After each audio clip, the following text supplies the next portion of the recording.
Oi, gente! Sejam bem-vindos a mais um Ô Mãe Podcast, esse espaço especialmente dedicado a nós, mulheres, mães. Eu sou a Natália Granado, estou muito feliz de estar aqui com vocês e ao meu lado, a minha amiga, minha parceira, minha dupla, Bel Nóbrega. Obrigada, Nath. Bom, mas eu acho que agora é hora da gente apresentar a nossa convidada, que é maravilhosa. Diretamente. Mais uma convidada maravilhosa. O currículo dela, gente, é assim, muito extenso. Então É. eu vou ler só um pouquinho aqui, algumas coisas. Olha, ela é pediatra, pós-graduanda em autismo, consultora de amamentação, fundadora do Pediatria Descomplicada. Ela dá mentoria para médicos. Ela é CEO da NA, gente, uma comunidade para mães. Olha isso que incrível, hein? E ainda é casada, tem duas filhas. Doutora Kelly Oliveira. Ah, Obrigada, prazer estar aqui. Muito obrigada aí pela oportunidade de contar um pouquinho, a gente que agradece a sua trazer presença. informação. A gente sabe que a vida de mãe empreendedora, essa correria, e você tirou um tempinho para estar aqui com a gente, compartilhando aí Sim. experiências. Então, muito obrigada, né? Obrigada a vocês. Ai, que Vamos lá. maravilha.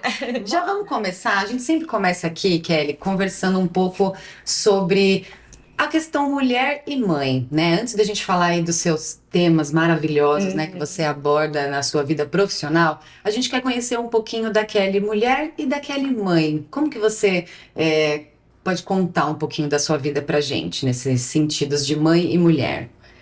Bom, eu amo ser mulher, Uhum. amo ser mãe também. Tenho duas filhas lindas, a Esther e a Sara.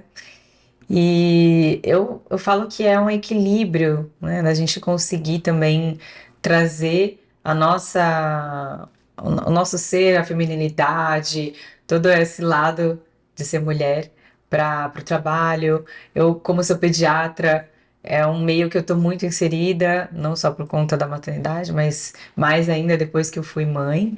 E me trouxe muito conhecimento, muito interesse mais ainda nessa área e nada como viver a maternidade, que foi algo muito especial para mim,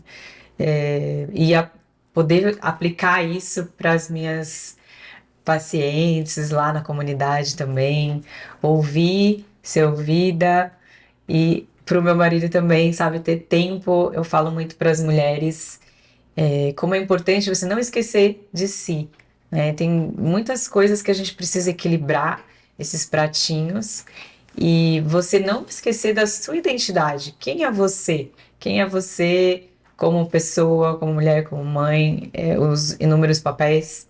Eu sempre gostei muito de trabalhar, eu continuo trabalhando bastante, nós estávamos até comentando quanto que, nossa, estava fazendo tal coisa, lives, e além da parte do digital que eu faço, ao consultório, mas você também entender que é importante, às vezes, a gente fazer pequenos momentos de pausa para estar com os nossos filhos, para estar com o nosso marido, porque isso fortalece e faz com que a gente também seja a melhor pessoa também no trabalho. Então, E como que você é como mãe? Você é uma mãe assim, rígida, você é uma mãe.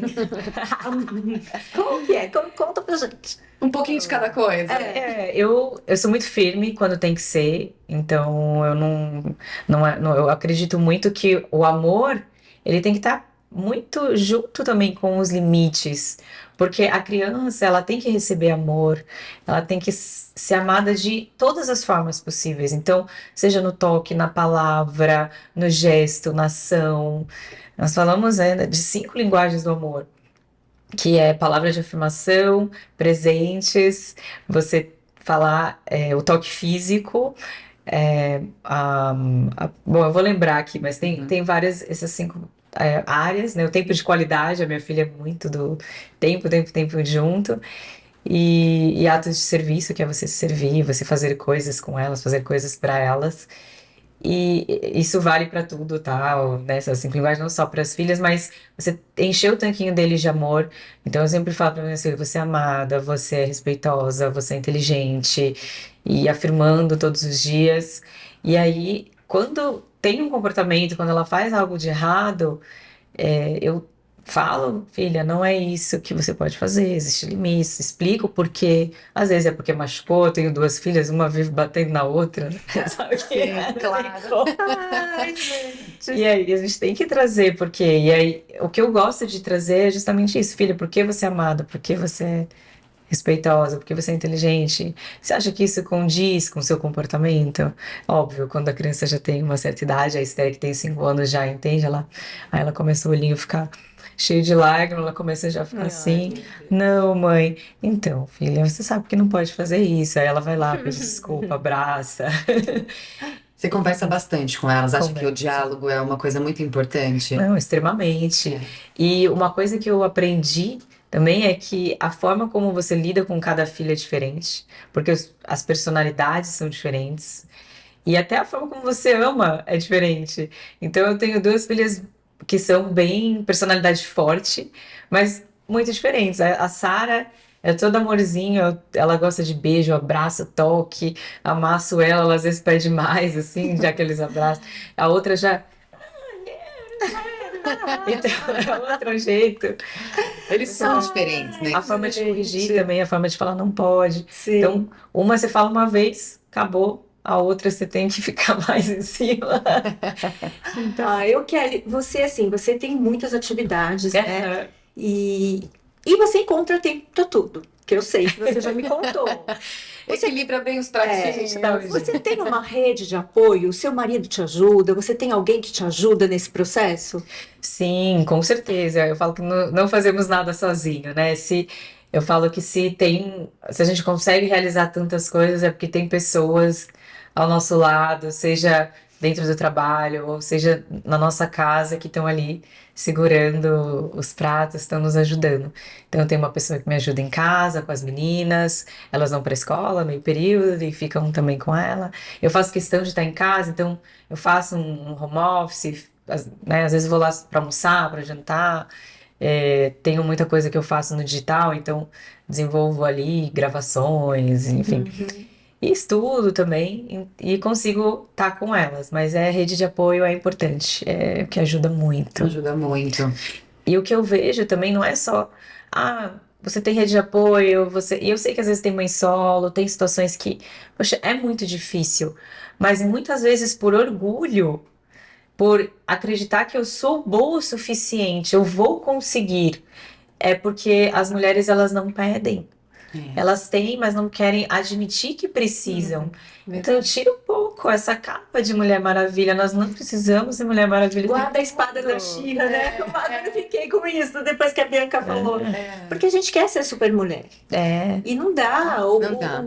O peso é muito grande, né? muito. A gente precisa ter cair em si mesmo, que a gente precisa de ajuda, Sim. porque senão, a longo prazo, isso faz muito mal para a mulher. Então, ela começa a ficar ali remoendo, ela sofre sozinha, né, em Sim. silêncio. Então, é muito importante Eu, mesmo. eu vejo mulheres assim que, por não pedirem ajuda, eu trabalho com isso diariamente, né, nos pacientes, e passaram por depressão, às vezes um burnout, tantas situações que às vezes demorou para perceber, sabe, que passou o limite, Uhum. e seja profissional ou não, né, ajuda profissional, por exemplo, uma psicóloga, um psiquiatra, ou essa área da saúde mental, ou então mesmo em casa. E aí, por exemplo, passa um puerpério, um trauma, assim, a maternidade tão ruim ou tão traumático mesmo, porque foi pesado, porque foi difícil, a criança não dormia, várias coisas, que deixa de curtir, sabe, tudo que tem que curtir, que dá pra ser uma fase tão boa, Verdade. Sim, com né? certeza.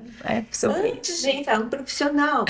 A gente tem tantas perguntas do lado A profissional. gente quer conhecer a Kelly. Porque, assim, nós acreditamos muito também que assim, os nossos valores, quem nós somos, a gente leva para a profissão. Não tem com como, certeza. né? Então, é bom quando você conhece o outro e você se identifica com ele. Eu acho isso super importante. Sim. Aí a gente queria saber o seguinte: você é toda linda, né? Toda linda. Obrigada. Você tem tempo para se cuidar? Como que é a sua rotina de beleza? Vai, vamos falar assim. Olha, apesar de eu, né, estar toda maquiada, eu não sou das pessoas mais vaidosas, mas sim, a gente trabalha com digital, com as mídias, então gosto ali de ter meu tempo, não sei se a gente chama de skincare, mas passar ali, né, se cuidar, passar maquiagem, se arrumar, e aí sair pronto. Eu tinha uma amiga minha que ela falava muito isso. Olha, no puerpério, mesmo que você vai ficar o dia inteiro em casa, tira o pijama, coloca uma roupa. Passa às vezes uma base, assim, só ou um batomzinho, um brilho, que você já vai se sentir melhor. Não é pelos outros, é por você. Sim. E naturalmente, assim, as coisas fluem. Sim. Então, isso eu procuro fazer. De manhã, café da manhã com as meninas, a gente tem nosso tempo ali, tempo com Deus. E depois me arrumar para as coisas. E se você já, não sei se vocês já perceberam, mas tudo acontece de manhã. Ah, é Então, verdade. o dia, se você faz academia, você vai exercício, vai não sei o quê, o seu dia já começa, tipo, super produtivo. E aí você já toma o seu banho, já se arruma e fica pronta, você tá pronta pro dia. Então, pra quem trabalha com gravação, toda hora é hora. Então, poxa, já tô Verdade. pronta, já tô arrumada, tal, não sei o que, você vai, abre o celular, já faz as coisas que tem que fazer. Então, e fora que o seu ânimo muda, parece que você fica mais animado. Então, Com é certeza. sobre isso. Não, muito legal. Bom, a gente vai começar, logicamente, a entrar um pouquinho na sua parte profissional, mas que momento da sua vida que realmente você se encontrou e falou, não, eu quero ser pediatra, eu quero cuidar de crianças. Você sempre gostou de crianças? Como que foi essa sua transição? Assim, você trabalhava com outra coisa? Como foi? Bom, a pediatria não era uma coisa que eu entrei na faculdade querendo pediatria. Tem muita gente que fala, não, eu quero ser pediatra, por isso que eu vou fazer medicina. Quando eu decidi que eu queria ser médica, foi algo também que realmente foi uma decisão bem forte. Eu tinha 14 anos e teve um médico que era missionário na África e ele contava de você ter uma ferramenta, de você poder ajudar mais as pessoas, salvar vidas. E aí, naquele momento que eu decidi que eu queria fazer medicina. Aí, plano medicina, fui, estudei, enfim, aí fiz faculdade. Eu falo que também isso, não sei, né? Eu sei que tem mulheres mais novas, mais velhas aqui, mas não desista dos seus sonhos também, porque se você olhar para os obstáculos, muitas vezes você vai ver muita coisa e você vai ver a dificuldade, mas se você tomar uma decisão e ir atrás do seu sonho, vai acontecer. Então foi exatamente isso que eu fiz, eu não ficava olhando porque é difícil, que é puxado. Então eu fiz o que tinha que ser feito, estudei, passei em 2 faculdades públicas, fiz Unicamp. E no 5º ano da faculdade, eu tive uma enfermaria, né, que tinha de crianças ali. E eu me apaixonei, porque eu falei assim, gente, que incrível, né? As crianças vêm, te abraçam. E aí tinha uma criança muito doentinha, eu lembro, chamava Miguel. Ele tinha doença de Crohn. Pra você ter noção, tinha 3 aninhos e ele usava uma bolsa de colostomia. E era muito desnutrido, porque essa doença ela inflama todo o intestino e você não consegue absorver os nutrientes. Então, e aí o meu papel ali, óbvio, eu era estudante ainda, mas eu ia lá todo dia, examinava ele, então tentava trazer alguma coisa, fazer ele sorrir, um brinquedinho. E aí eu falo que a minha missão do dia era captar o sorriso do Miguel, era conseguir Ai, o que sorriso do Miguel. legal. E é muito gostoso, porque às vezes você vê as crianças, às vezes, mesmo doentes, elas com pouco, você consegue ali trazer um sorriso. E eu falei, gente, eu poderia fazer isso o resto da minha vida. Ai, que E legal. foi que eu falo que não foi eu que escolhi a pediatria, mas a pediatria Ela que me escolheu. escolheu. O Miguel te escolheu nesse Que momento. legal. Teve outras crianças que, obviamente, me marcaram. Essa é uma das histórias, mas foi muito emocionante mesmo. Nossa, que legal. Legal. E aí hoje eu sei que você tem um projeto que é a Pediatria Descomplicada. Como que é essa pediatria descomplicada? Porque será que a culpa é nossa? A gente é que complica? A ideia era descomplicar mesmo. Quando eu comecei, faz 10 anos já o projeto, foi em 2014, junto com o consultório, porque eu falei, poxa, eu vou começar o consultório, como é que vai ser? Apesar de eu ter feito uma residência muito boa, tinha acabado de sair da pediatria, da USP, mas eu não tinha, eu falo, não nasci famosa, não fui pro BBB, depois é que Graças a ficou Deus. Não veio conhecida. E essa médica assim. maravilhosa. Também meus pais não tinham algo já pronto lá para mim, eu começo com história, então eu comecei do zero e comecei no digital. Então, a grande virada foi eu ter começado esse projeto do Pediatria Descomplicada, que a princípio era um blog, depois foi para Instagram, YouTube, podcast, então virou um canal mini-channel, e que em pouco tempo, menos de um ano, ele já estava já me trazendo os pacientes para o consultório. E eu fui me especializando, tive a oportunidade de participar de congressos online, fui convidada também por várias marcas depois para participar de alguns eventos. Foi muito interessante, assim, o quanto que isso me despertou também para essa área. Mas num primeiro momento, o que eu queria era só ajudar as mães, porque eu dava plantão de pediatria na época e a mãe chegava lá desesperada com febre, meu filho tá com febre ou alguma coisa, que era uma coisa boba que ela poderia ter resolvido em casa. E eu falei, poxa, o que falta é informação. O que falta é essa mãe ter segurança que ela pode ficar ali e não vir para o pronto-socorro, por exemplo. E ao mesmo tempo chegava criança muito grave que precisava ter vindo antes. Eu falava, pelo amor de Deus, por que não veio antes? Então tinha essas duas opostos, e aí eu falei, né, precisa ter informação, e não tinha, então foi um dos primeiros, realmente, foi um dos primeiros blogs de pediatria, tinha muito blog de mãe, eu lembro na época que já existiam alguns blogs que traziam até informação, mas não uma informação por um profissional, embasada mesmo em ciência, porque hoje a pessoa fala, eu dou esse chá aqui pro meu filho. Então tá. Então a blogueira tal dá esse chá, eu vou dar também. Até hoje é um pouco assim, a gente sabe. Mas por que não a médica falar sobre saúde? Informação, eu acho que em todas as áreas, a gente até estava comentando isso, todas as áreas faltam Todas. informação. Muito. Mas a área da saúde, É nossa, demais. é demais. E para as mães, assim, que já estão vivendo aquele momento tão intenso, de tantas dúvidas, aquele desespero de você levar, né, o neném para casa, o que eu faço agora? A primeira febre é desesperadora. Então, assim, hoje a gente tem muita informação, mas muita informação até, acho que demais. Você não sabe dosar, não sabe se a pessoa está falando... Não sabe se é certo ou errado. Exatamente.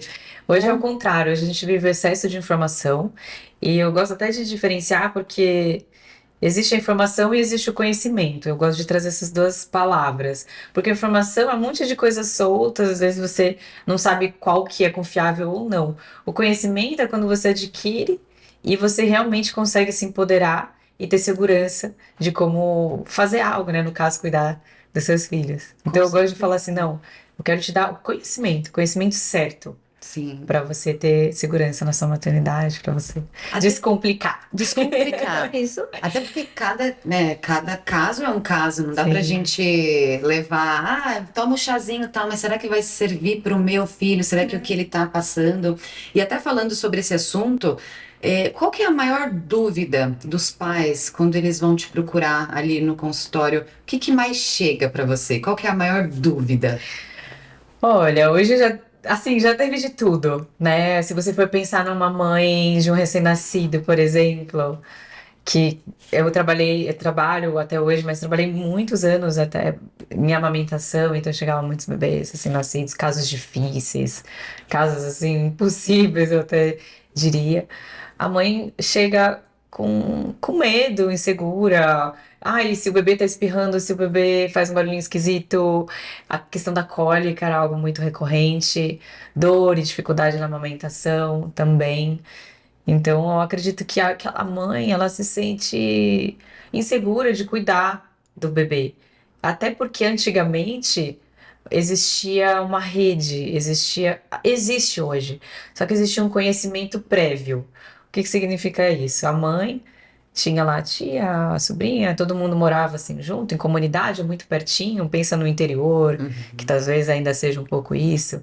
Então a menina mais nova, ali dos seus 12 anos, via outras mães cuidando dos seus bebês, ela aprendia um pouco como era isso. Chegava na época de ser mãe, ela tinha a mãe muito perto, cuidando da criança, ajudando.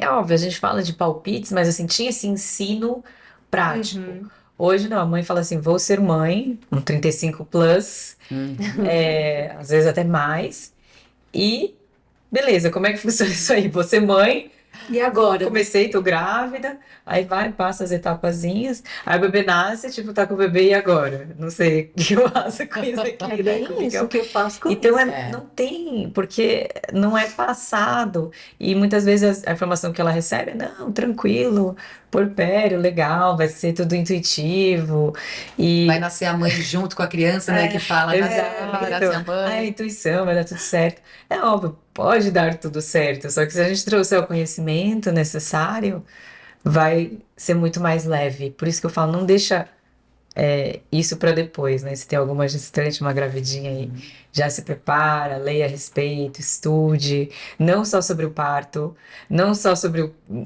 enxoval e quarto do bebê. Estuda É, sobre Sim, maternidade, verdade. que sim. vai te ajudar muito a não A passar maior por alguns preocupação é o estresses. enxoval, né? O partinho, o enxoval, né? A gente esquece, você vai para Miami, compra um monte de coisa que nunca vai Uma vez. Você usa usar. uma vez. Aí você Depois, o doa. que mais usa É isso. é aquela roupinha mais simplesinha, né? Que é o que eles gostam de ficar ali deitadinhos. A ideia é ser prático, porque se a gente investisse em conhecimento mais do que, né, essas outras Sim. coisas, com certeza ia ganhar muito mais.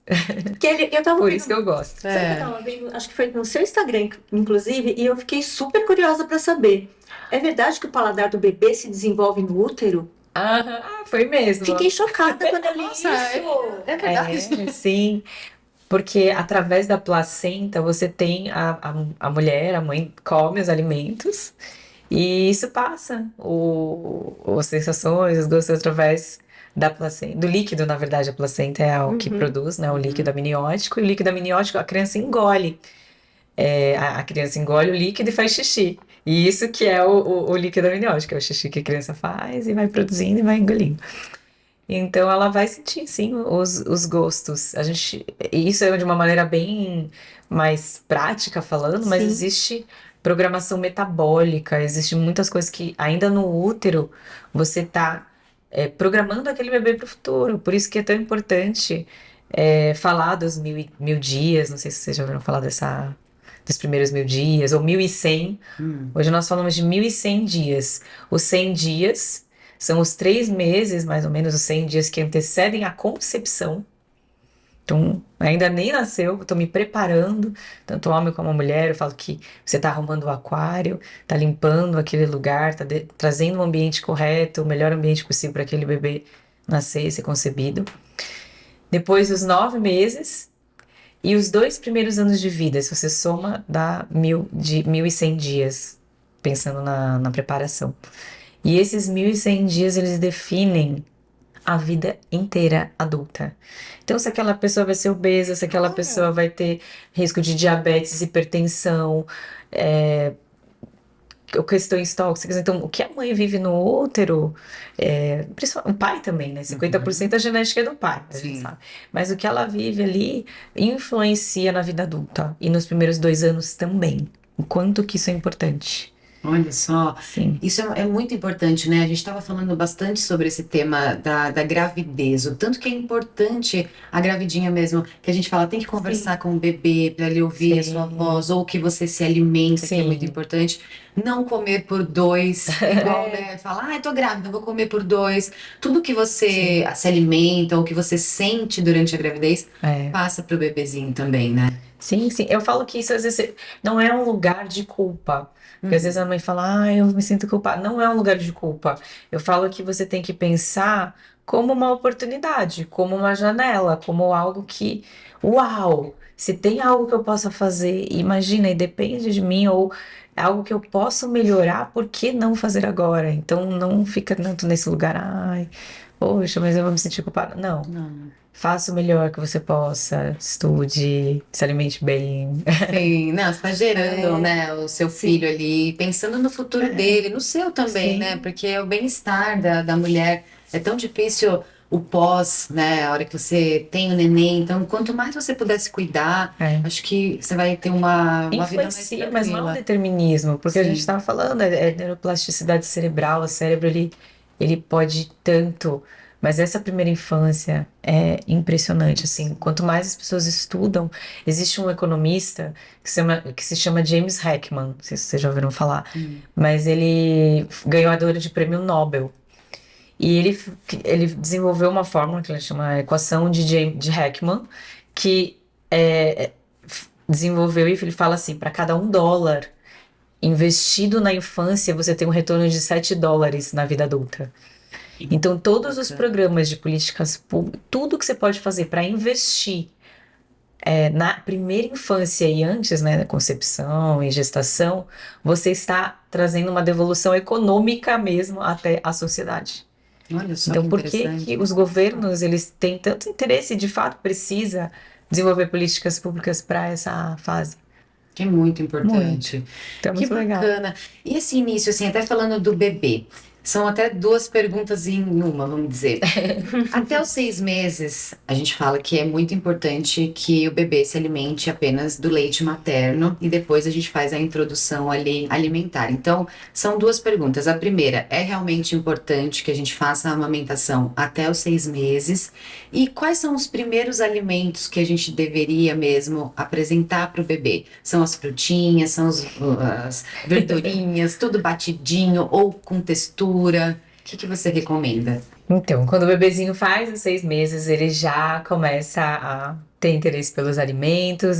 Nós sabemos que existe uma maturação do sistema neurológico dele e também de desenvolvimento motor. Então, a criança já senta sozinha, ela já pega as coisas e leva na boca, ela já consegue ter esse interesse e a capacidade de comer. E, além disso, existe uma necessidade calórica, nutricional de ter outros alimentos além do leite materno. E aí, a criança já pode começar a comer. E a pergunta é: o que dá? Quais são os primeiros? A frutinha, as verdurinhas. Tem que ser batidinho ou pode ser com textura? Pedacinhos. Porque na verdade, Verdade, meu alguns filho. falam, tem que ser batidinho. Outros Batidinho. falam, não, ele já tem que começar a fazer uma movimentação, né?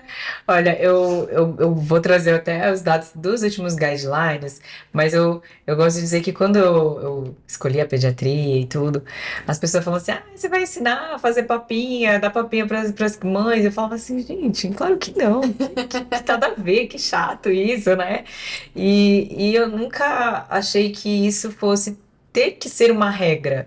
Então, eu comecei a estudar quando eu estava no consultório, principalmente, como que poderia ser essa introdução alimentar. E aí eu conheci uma abordagem que se chama BLW, ou Baby Led Weaning, que veio lá da Inglaterra, que não é nada novo, mas eles falam de realmente a criança ter poder comer sozinha, ela poder explorar os alimentos de maneira autônoma, de ter um pouco de autonomia. Que, na verdade, antigamente os nossos avós ou bisavós faziam, só que foi se perdendo com a vida moderna, com a industrialização, com colher, com coisas prontas, papinha pronta e tal. E era meio que esse resgate. Então, também fui estudando ao longo da história o quanto que realmente, de fato, isso fazia sentido. E nada se falava, isso 10 anos atrás não se falava muito de BLW, eu vinha muito do exterior, eu também não queria ir contra as sociedades, mas já na época não falava que tinha que bater e triturar o alimento. Então, trazia o quê? Você pode amassar, cortar em pedaços, mas quando você bate, por exemplo, no liquidificador, você perde fibra, você perde o gosto, porque imagina, você comer um negócio com gosto só, né? Você Sim. bate uma sopa, você talvez saiba o que tem ali naquela sopa, porque você sabe a diferença dos gostos enquanto adulto, mas a criança que nunca comeu não sabe. Então virava tudo uma coisa só e aquilo não é saudável. Na verdade, pode até ser saudável nutricionalmente falando, mas ela não aprende nada. Então eu gosto também de um médico que se chama Dr. Carlos Gonzalez, ele é espanhol, e ele fala que a criança ela pode comer tudo, mas ela não aprendeu nada. Então, o que a criança vai aprender? Ela está descobrindo. E essa parte sensório-motora do bebê é muito importante. O bebê, ele é sensório-motor, então tudo ele pega, sente. A alimentação não seria diferente disso. Então, quando você pega a frutinha, você sente a textura, você vê a cor, o cheiro, o gosto. Por fim, você come. Comer é o último, a última etapa. E aí é o que eu ensinava para os pais por muito tempo também na época. No início participei de congressos, dei aula sobre isso, foi muito legal, porque eu falo que foi realmente uma das pioneiras do BLW aqui no Brasil. E tenho até um livro que eu também lancei há pouco tempo, de introdução alimentar, que fala dos guidelines. E depois de quase 10 anos, a Sociedade Brasileira de Pediatria veio reconhecer a abordagem BLW como uma abordagem que poderia ser feita. Então foi muito interessante. Eu falei, caramba, que legal que foi esse caminho, né? Afinal, não estamos errados, né? Sim. Mas teve esse processo. Agora, qual alimento dá, né? Porque no fim das contas eu coloquei tudo isso. Os guidelines falam, não tem um alimento certo, não tem assim, você tem que começar pela banana, você tem que começar pela pera, ou você tem que começar pela fruta, você tem que começar pelo legume. Isso é muito cultural. Cultural mesmo. Aqui no Brasil, a gente é um país tropical, tem 300 tipos de fruta. Então, Sim. poxa, por que não começar com fruta? Tem muita variedade, tem muito. Agora, Europa, você vai para Europa, eles não começam com fruta, quase nunca, porque lá ele dá assim, muito legumes. E eles começam com legumes, eles falam: não, não vou dar fruta, porque a fruta é doce, não sei o quê. Eles também têm essa questão, mas não tem uma regra que Tá. tem que ser assim ou assado. É cultural. E aí lá tem também menos variedade de Sim, com fruta. certeza. Aqui é maravilhoso, qualquer lugar tem Tem alguma. várias, né? E Variedade. aí você começa a dar, eu falo assim, uma variedade, uma quantidade que o bebê que vai assim digitar, mas a variedade nós precisamos trazer. Então, frutas da época, os alimentos da época, Vai mais saudáveis apresentando. possíveis. Eu falo, tudo que comida natural, comida de verdade, você pode dar para criança. O que que eu não vou dar? Coisas com sal, com açúcar, industrializado, coisas que têm risco, por exemplo, da criança engasgar, por exemplo, Sim. pipoca, Uhum. aquelas coisas tipo farofa. Imagina você dando farofa para criança. Nossa, Entende? Sim. Eu falo que existe o bom senso também, né? O senso comum e o bom senso. Sim. Então é um pouco por aí. Começa saudável, começa o que é comida de verdade, sem sal no início, que você não vai errar. E você Não, recomenda, né? por exemplo, doce, né? Que é uma. Pra mim é uma doideira pensar antes dos 2 anos em apresentar, porque depois que você Sim, apresenta é um caminho sem volta e exato. eles começam a. Não quero mais isso, não quero mais Aí isso, depois porque. também vem as festinhas infantis. Oh, E assim, não tem às como vezes fugir. eu já vi muita criança quase chorando porque queria comer um brigadeiro e a mãe não deixava. Uhum, Então eu acho que é muita tortura às vezes, uhum, né? E precisa ter um equilíbrio. Então você acha sim. que é errado deixar uma criança que tem 2 anos comer um brigadeiro? Não. Então, a orientação é até os 2 anos evitar doces, Uhum. por conta da questão dos 1.000 dias que até já falamos Sim, aqui. Sim. Né? O paladar está sendo formado, não só todas as outras áreas do desenvolvimento da criança, mas o paladar também. Então, eu falo assim, poxa, se a criança come muito bem, imagina, a criança come muito bem, come de tudo, um brigadeiro, óbvio, de preferência depois dos 2 anos, porque a criança é tão pequenininha antes, que de verdade, as minhas duas filhas já passaram dos 2 anos. É tranquilo, assim, óbvio que tem muitas pressões, mas a criança não sente falta. Na maioria das vezes é o adulto que quer impor, é. seja o Porque a criança avô, para de chorar. Tadinho, tadinho. ai, tá voando, né? Tá quando? Você já viu no shopping bebê segurando batatinha? É. Já.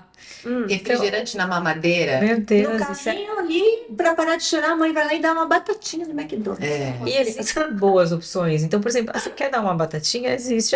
Você pode fazer um chip caseiro, por exemplo, né? Você pode trazer uma fruta na bolsa. A gente não precisa complicar, mas também não precisa abrir mão de certas coisas que a gente sabe que faz bem ou que poderia outras fazer muito mal. Muitas vezes somos, não, acho que são mais dos pais mesmo, avós, né? Que é um. Avós, tios, Sim, sabe que é tadinho, difícil. tá todo mundo tadinho. comendo, tá sentindo o Ai, tava à cheiro. vontade. E eu falo isso, a criança não sente falta daquilo que ela não Não conhece. conhece.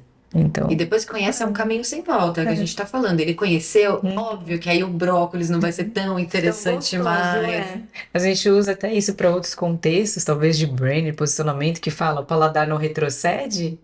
E a gente sabe que o paladar não retrocede. Depois que você, em tese, conhece uma coisa melhor, mais gostosa, ou que aí não vai voltar mesmo. Não vai Então, voltar mesmo. Ai, que aí talvez você com estava calma. falando, bom, eu esqueci de falar que ela também é escritora, né? Pois Esqueci. é. Imagina. E você está acabando de, você vai lançar um livro agora, né? Sim, a gente lançou um livro que chama Espectro Autista Feminino.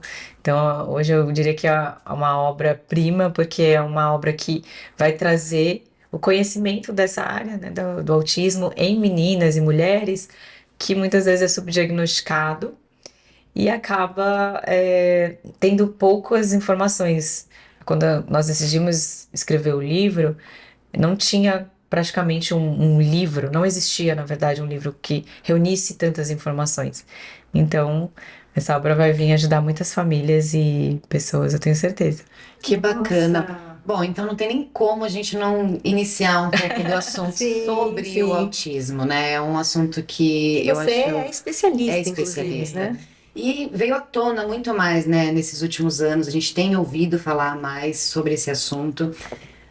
Como que a gente observa uma criança e, assim, pensa, será que ela tem autismo? Que ela vai buscar ajuda? Quais são esses primeiros sinais que a gente poderia observar nessa criança ou num bebê, por exemplo? Olha, eu gosto de falar nessa história porque, contando um pouquinho da minha história pessoal, por que que eu comecei a estudar isso? Eu sou apaixonada por neurodesenvolvimento, pelo desenvolvimento da criança, principalmente pequenininhos assim. Mas a minha filha, ela teve uma suspeita de autismo quando ela tinha começou, na verdade, com uns 5 meses. Ela começou a fazer uns movimentos com a mãozinha e ela também tinha uma dificuldade de focar, de olhar na mamada. Então, essa questão do contato visual, falando de alguns sintomas em bebês, tá? Tô dizendo sintomas de bebês muito novos, abaixo de 1 ano. É a questão de não olhar ou até desviar o olhar. Então, desvia em vez de. Por quê? Porque pro autista, ele é como se incomodasse, ele não gosta, ele não. Ele tem dificuldade mesmo dessa parte de reciprocidade social. Então, quando a gente tá fazendo contato visual, eu tô trazendo, tô falando, poxa, tô prestando atenção. E o interesse mesmo. O autista, ele tem mais interesse por objetos do que pessoas. Então, se você for pensar nisso, o bebê vai olhar pra luz, vai olhar pra sujeira na parede ou pro quadro e não olha pra mãe. Óbvio, não significa que, meu filho não me olha na mamada, ele é autista. Calma, Calma. né? Mas é uma coisa que, poxa, será que não é legal comentar com o pediatra? Entender se tem algumas outras coisas. Então, é isso que eu acho que a mãe precisa pensar. E, óbvio, para muitos profissionais também ouvirem a mãe. Porque por muitas vezes eu recebi mães no consultório que elas falavam assim, doutora, a minha filha eu sempre vi que tinha coisas diferentes, eu via que ela era diferente, ela não olhava, ela tinha os interesses lá, só bichinho de pelúcia, teve atraso de fala e tal, que é o mais comum, atraso da fala, aí você fala, agora parece que temos que ver alguma coisa. Mas tem muitos sinais antes. Mas ela já sentiu, elas já questionavam muitas vezes o médico, que falava que era coisa da cabeça dela, não, mãe, isso ainda é nada. Não, Tá não, tudo tá tudo bem. bem. Então, ao mesmo tempo, você, se você é profissional médico, cuidado, né? Ouça a mãe com atenção, com cuidado, porque instinto de mãe é muito forte. Eu não subestimo nenhuma queixa que a mãe fala, assim, sabe? Eu ouço, entendo se aquilo faz sentido ou não. Às vezes até parece que não faz muito sentido, mas eu falo assim, não, vamos investigar alguma coisa aqui só pra tirar isso da frente.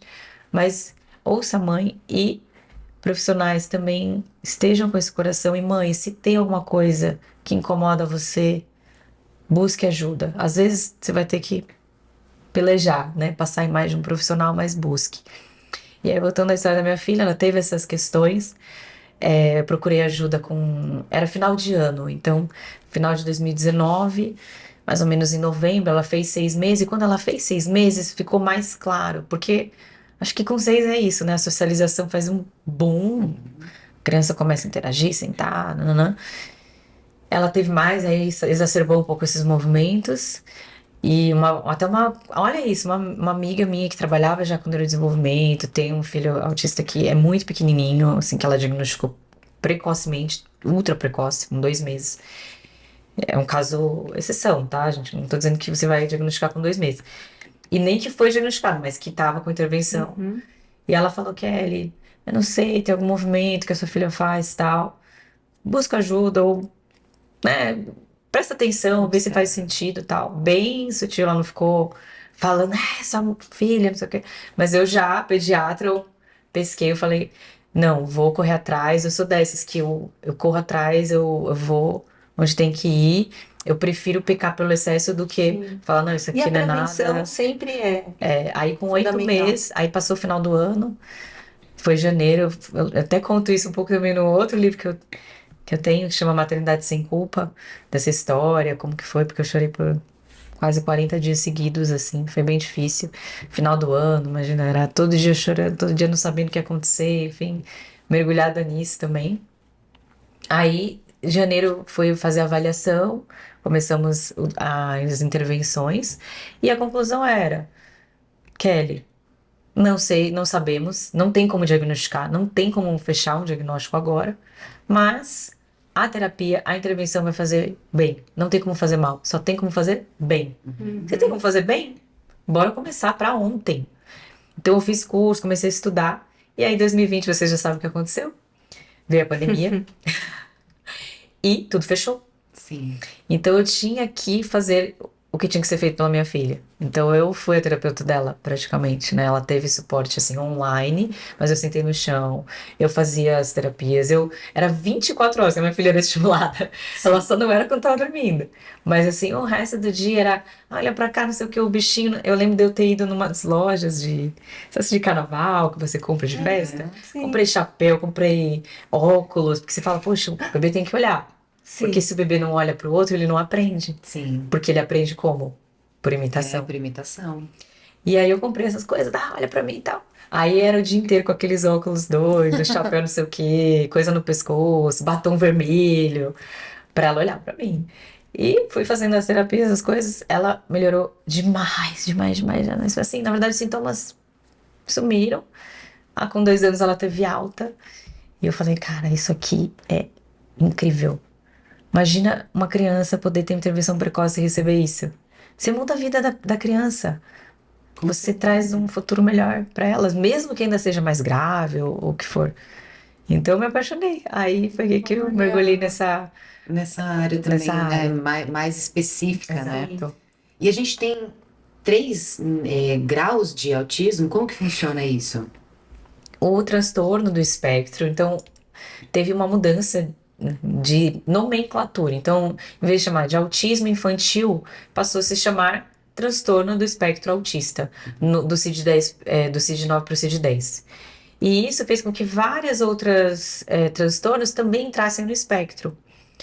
E quando você fala de um espectro, é como se fosse uma régua ou algo que você tem uma graduação, não é um ponto, é uma variação grande, uma régua. E ali você tem mais graves e mais leves.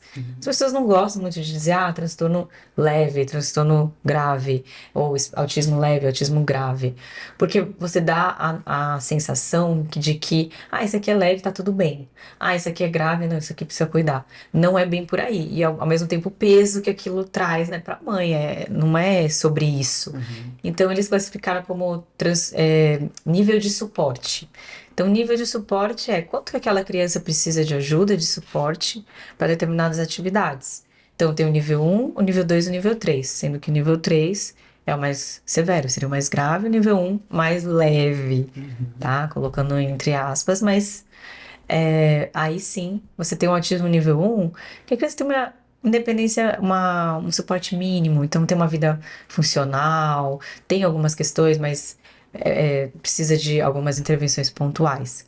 Sim. Quanto mais cedo você faz essa intervenção, que hoje nós sabemos que precisa ser com uma intensidade alta, precisa ser de qualidade, quantidade, não só quantidade, precisa ser a intervenção correta, tudo, melhor é a resposta. Tem inúmeros estudos, assim, robustos já que trazem isso. É que eu fiquei muito curiosa que você me falou que também dá para diagnosticar em pessoas adultas, né? Uhum. Sim, então falando de diagnóstico em bebês, não é que você vai diagnosticar, então pensando na minha filha. Você faz o diagnóstico, ou você infere que existe um atraso, ou que existe um risco, e você começa com a intervenção naquela criança. Isso já mostra que vai ter um bom prognóstico. Assim, a intervenção precoce já é demonstrado. Para diagnóstico, 1 ano e 4, você já consegue fazer um diagnóstico. Dependendo do caso, lógico, existem testes. Muitas vezes tem que passar por testes multidisciplinares com outras profissões, não só médicos, mas neuropsicóloga, TO, fono, nutricionista, enfim, todas as áreas. E aí você consegue um diagnóstico que ainda assim, a média é tardia. Então você fala de diagnóstico, a média. A gente não tem muita estatística no Brasil, mas nos Estados Unidos, por volta de 4 anos é a média. Para meninas, 6. Então demora mais ainda.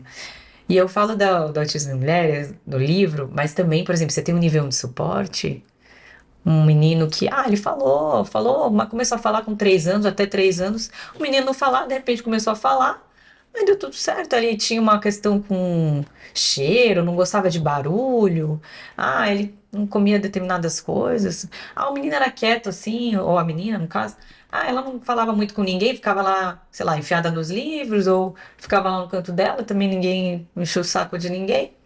Aí foi crescendo essa menina, teve umas crises de ansiedade, teve, sei lá, falavam que ela era bipolar, aí tinha episódio de agitação, às vezes ficava querendo se cortar, sei lá, aconteceu alguma coisa, difícil trabalhar com o emocional.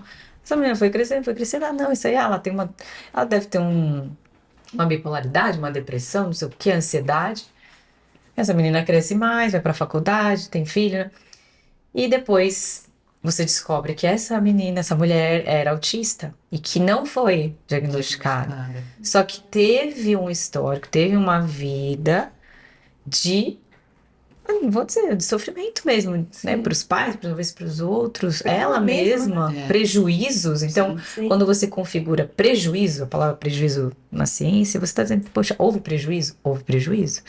Ela tem esses sintomas desde a infância? Teve desde a infância. Mesmo que você ainda resgate, que não lembrava, mas você vai resgatar, nossa, tinha isso. Desde pequena, nossa, realmente. Você fecha o diagnóstico depois. Só que tem que ter todo esse histórico. Então, eu sou autista na vida adulta porque eu sou assim. Não necessariamente. Você tem que ter esse histórico todo, essa questão, essas dificuldades ao longo da vida que te acompanharam. Mas tem mulheres que passaram por isso. Principalmente mulheres, tá? A gente fala. Porque o cérebro do homem e da mulher é diferente. Sim. Então, o autismo se manifesta de maneira diferente. É mais difícil na mulher, os sintomas, porque existem estudos que mostram que o cérebro da mulher ele é mais social. Ele tem uma propensão para o social maior. Então, os sintomas que pro menino, ele fica lá olhando pro teto, balançando, sei lá, girando a rodinha do carrinho, a menina vai brincar com a boneca e ela tá brincando sozinha e tá tudo bem. Tira a roupa, põe a roupa, tira a roupa, põe a roupa. Nem faz história, só fica tirando e pondo a roupa. E tá tudo bem. E tem a questão cultural. Pra menina é culturalmente aceito. Pro menino, não. Ué, por que o menino tá ali no carrinho girando? Pra menina, não, ela tá lá quietinha, brincando de boneca, normal. Então tem essas questões. Por isso que na menina é mais difícil, mas é possível fazer na vida adulta? É. Mas por quê? Porque não foi feito na infância. Na infância. Então tem muitos pais também de autistas, porque o autismo é genético, tem uma carga genética muito forte, que se descobrem autistas na vida adulta. Por quê? Por causa do diagnóstico do filho. Então tem muita. Gente, eu falo que todo pai e mãe de autista, no mínimo, tem que levantar essa suspeita. Pode ser que não seja, tá, gente? Sim. Mas eu deveria investigar. Deveria investigar. E olha só, uma pergunta até que é uma pergunta minha, porque eu tenho na família, né? Uma priminha com autismo e é severo. E a briga maior da minha prima que eu sinto é a questão das escolas. Ela passou por muitas escolas que infelizmente não aceitaram ou que não tinham suporte para poder ajudá-la. E um dia conversando com ela, surgiu uma dúvida que é: Você acha que, por exemplo, a criança diagnosticada com um autismo severo, ela deveria ir para uma escola onde tem todos os tipos de criança ali, ou uma escola especial que poderia ter um suporte só para crianças que têm um autismo ou que têm algum outro transtorno, alguma coisa? Isso é uma dúvida que surgiu na nossa conversa e Uhum, foi difícil conversar com a minha prima sobre isso, porque é a mãe, é aquela dor. Não, mas eu quero que minha filha esteja junto com todas as crianças. uhum. E a gente fica naquela coisa, mas será que não era melhor para ela, de repente, numa escola mais especial?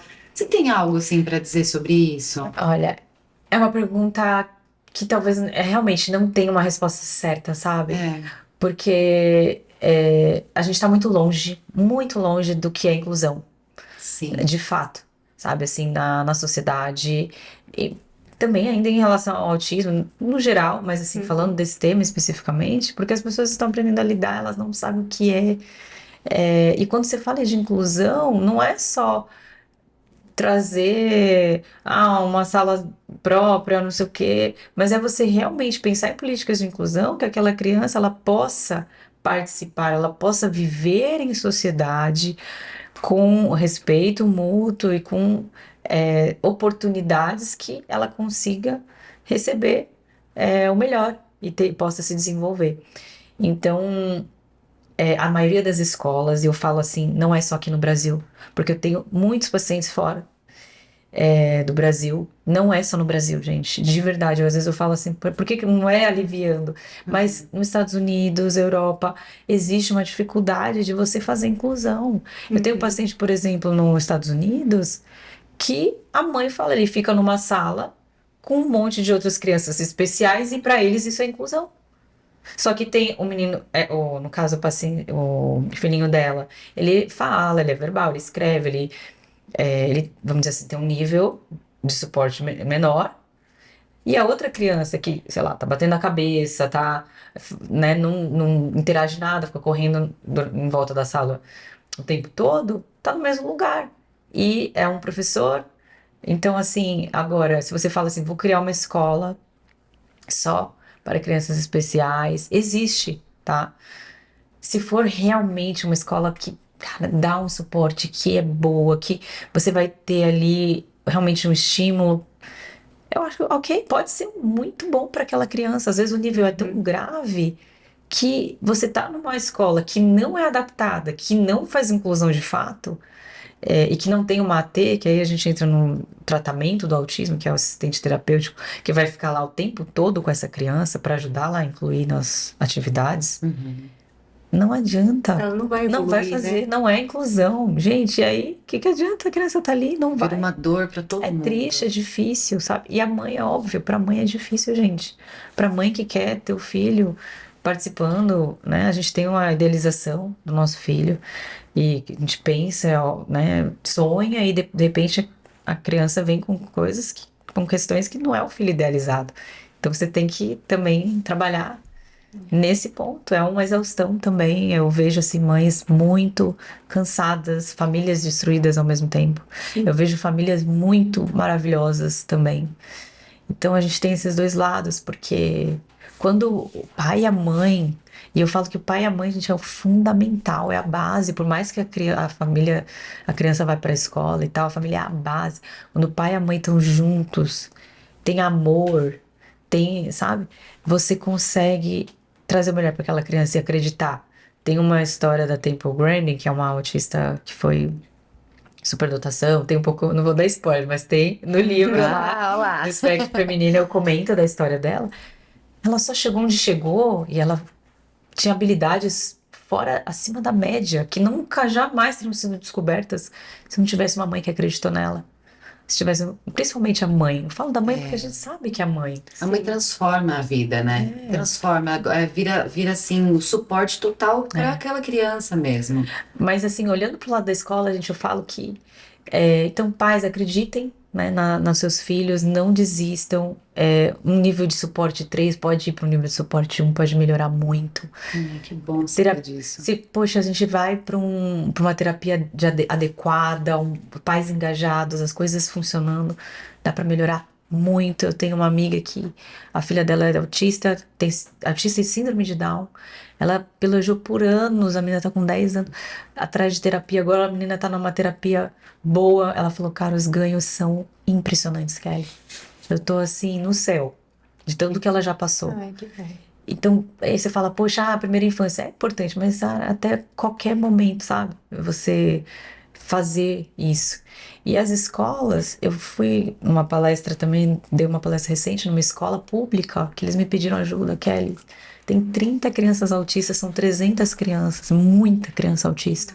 Diz que o número tem aumentado, é verdade? Ou não se falava tanto antigamente? Tem aumentado. Antigamente eram para 150, hoje tá 1 para 36, a última estatística do CDC.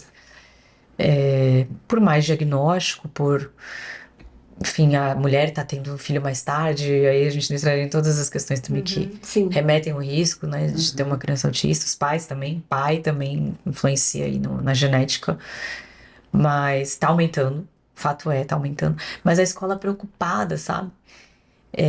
Por que que porque como ajudar? Kelly, a gente quer ajudar, a gente quer fazer mais e assim, é difícil, porque é uma professora para 30 Pra 30 alunos com 2 autistas, sem auxiliar. Não Como dá. é que você faz Não é isso, fácil. gente? Não dá. Entendeu?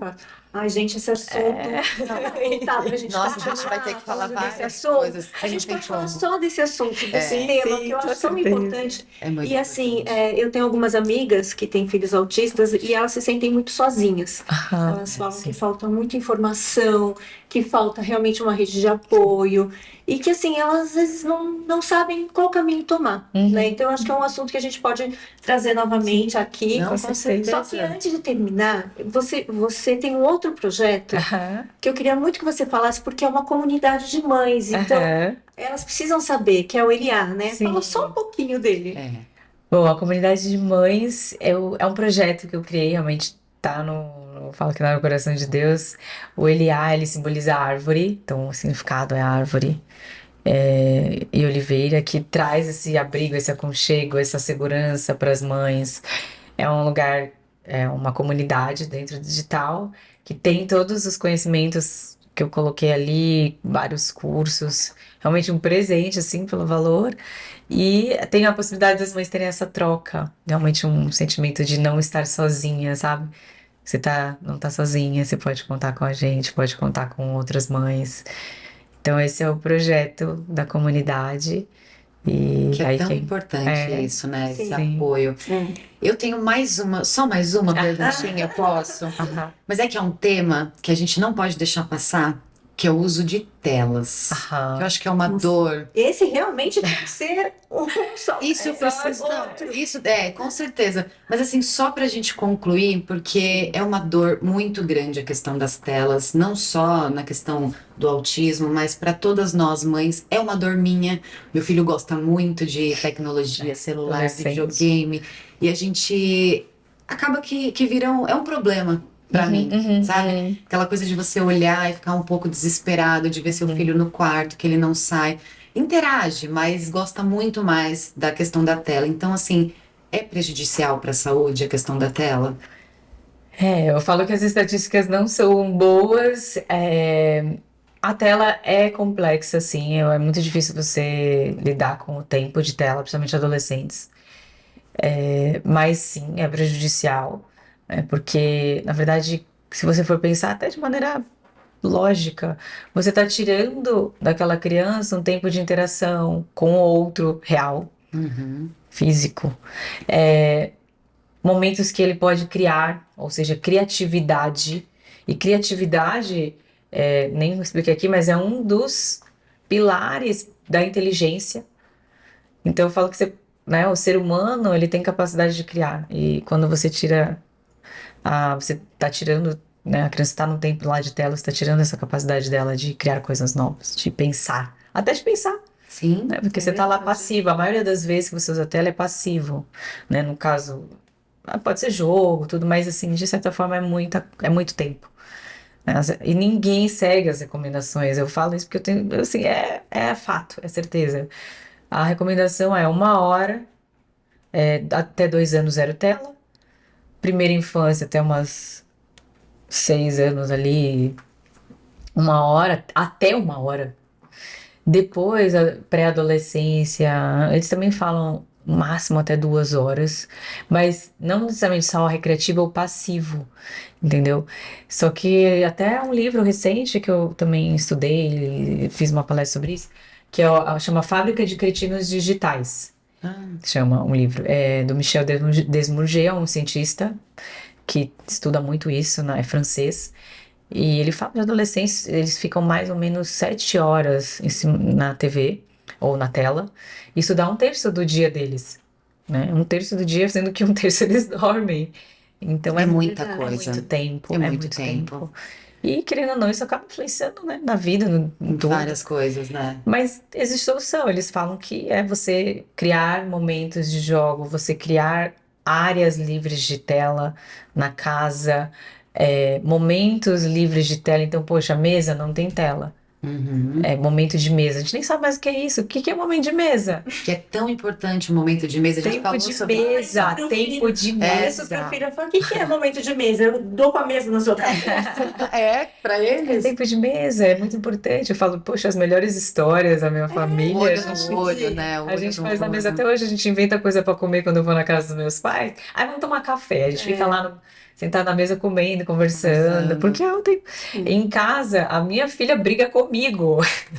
Porque se eu vou com o celular na mesa de jantar, né, no café, ela, mamãe, não pode tela, não pode celular. Celular na mesa não pode. Ela pega o celular, tira da minha mãe e briga. Olha. Se eu tô com. Filhinha, me perdoa, você tem razão. Tá certo. Mas assim, faz mal, gente. Muito excesso. Porque se falar quanto faz mal, a gente já usa mais. Porque se você fala assim, até 2 horas. Nossa, passa Agora, o muito. uso racional tem. Você pode assistir um filme em família, você pode fazer alguma atividade, sei lá, uma pesquisa com seu filho. Ah, um jogo de videogame até que você vai lá, aqueles que faz uso do corpo, né? O Wii, tem Sim, esses sim. novos que você brinca tal. Tem interação saudável. Só que o problema é que a gente não sabe dosar. É. Ninguém. É muito Às difícil. vezes a correria dos pais também fala, ai, mas eu tô trabalhando aqui, então deixa ele jogando para poder ficar mais tranquilo, não ficar cobrando muita atenção. E não é só tempo, porque eu fui falando de tempo. Agora, o que que é a qualidade? O que que eles estão recebendo ali? Uhum. Porque a gente chega numa uma área ali de adolescente, que o negócio fica ainda mais difícil, porque nós não sabemos o que eles estão assistindo.